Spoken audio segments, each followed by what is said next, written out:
Mahasiswa yang mengerjakan tugas akhir atau skripsi harus melewati tahapan-tahapan seminar. Ada seminar proposal, ada seminar hasil, dan ada seminar akhir yang disebut ujian. Dari pengalaman saya membimbing dan menguji seminar-seminar selama puluhan tahun, saya melihat tidak banyak yang presentasinya bagus. Banyak yang rata-rata, banyak juga yang kurang bagus dan bahkan buruk. Sebenarnya, presentasi yang kurang bagus atau buruk itu bisa dibuat lebih baik.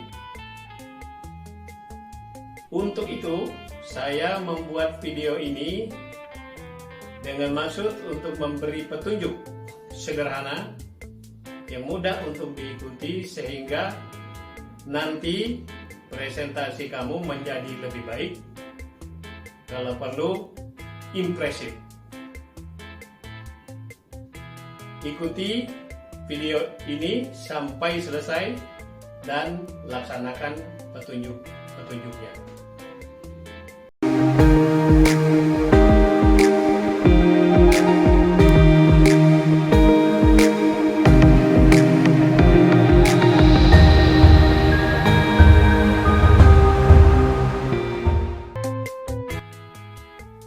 Persiapan. Sebelum presentasi, kamu harus membuat persiapan. Harus ya. Persiapan bisa meliputi beberapa langkah.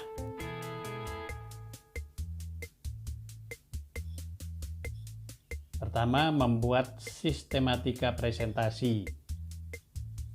Ini tidak sulit karena biasanya sistematika meliputi struktur dari naskah skripsi atau sistematika dari naskah skripsi yang terdiri dari latar belakang, pertanyaan atau masalah penelitian dan tujuan penelitian, teori atau kerangka konseptual, metode, hasil, pembahasan, dan kesimpulan dan saran.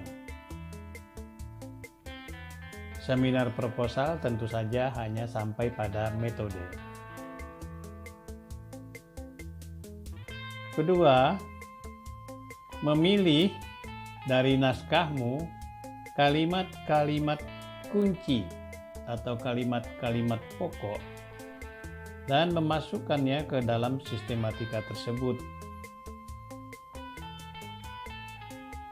Jangan copy paste, kopas seluruh paragraf.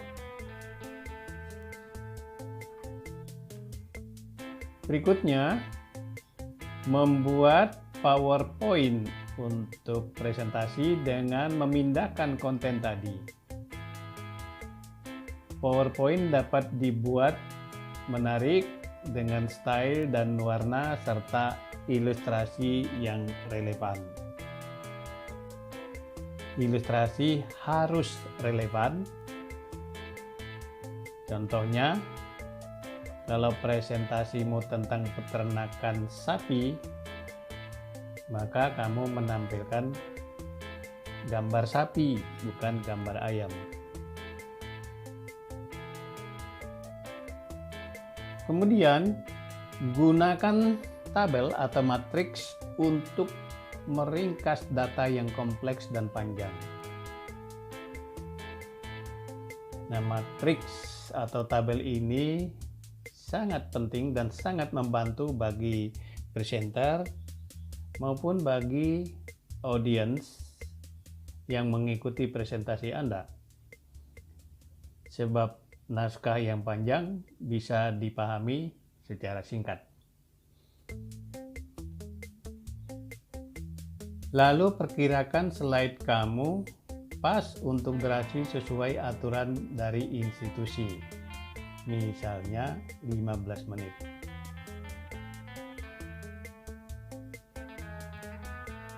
Jika kamu merasa tidak lancar berbicara tanpa teks, kamu dapat membuat teks untuk dibacakan. Teks tersebut harus terpisah dari PowerPoint. Sebaiknya di-print. Rata-rata durasi pembacaan teks adalah 2 menit per halaman 2 spasi. Jadi untuk presentasi 15 menit, kamu memerlukan 7 halaman teks bacaan dan mungkin juga 7 halaman slide PPT.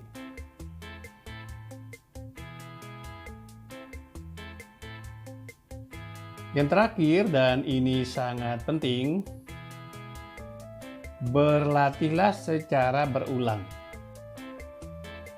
sampai kamu lancar dan durasi waktunya tepat. Yang paling baik adalah kalau latihan ini dilakukan bersama dengan seorang teman.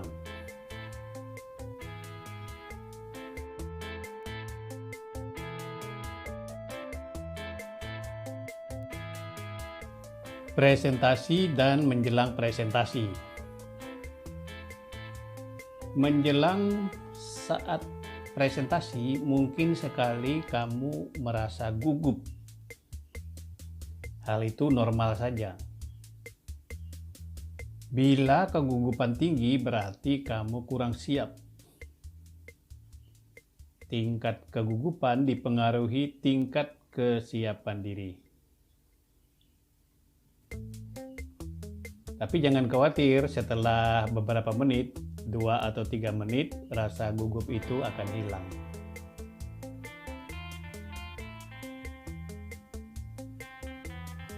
Berbicaralah dengan jelas dan lantang.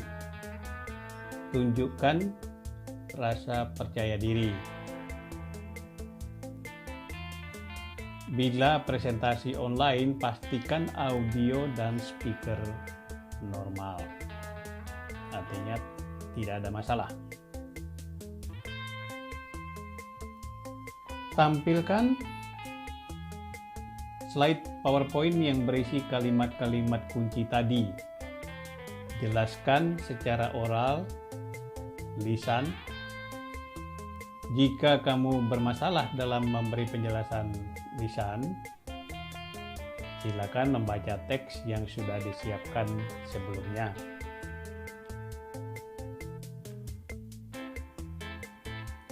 Dalam melakukan presentasi perlu diperhatikan hal-hal berikut. Jelaskan alur pikir.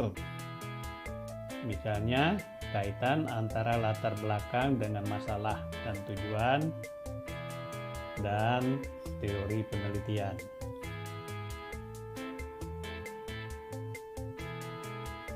Menguasai konsep-konsep dan semua istilah penting yang dipakai di dalam naskah kamu. Banyak sekali mahasiswa yang ditanya konsep yang dipakai tidak bisa menjelaskan. Itu sangat menyedihkan. Kemudian menjelaskan hubungan antar variabel-variabel. Jadi di sini kamu menunjukkan bahwa kamu bisa berpikir komprehensif. Kuasai pula ilmu yang terkait dengan penelitian.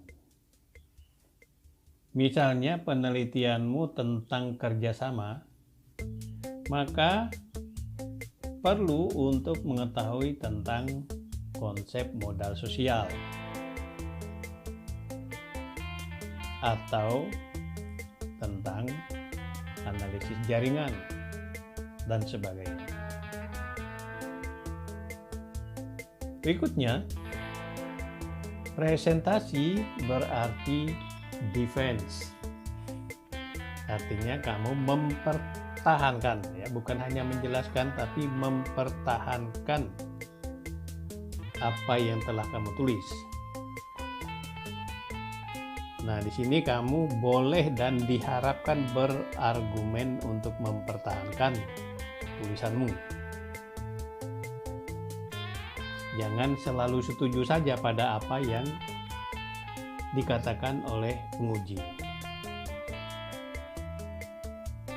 Tetapi hati-hati juga, sebab ada dosen yang tidak suka dibantah.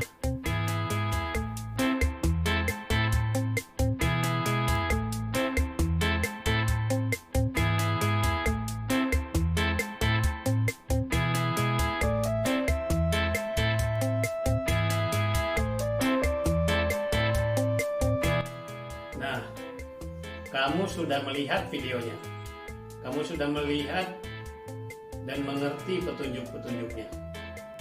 Saya yakin sesudah ini presentasimu akan menjadi lebih baik dan dosen akan mengapresiasi presentasimu. Sukses!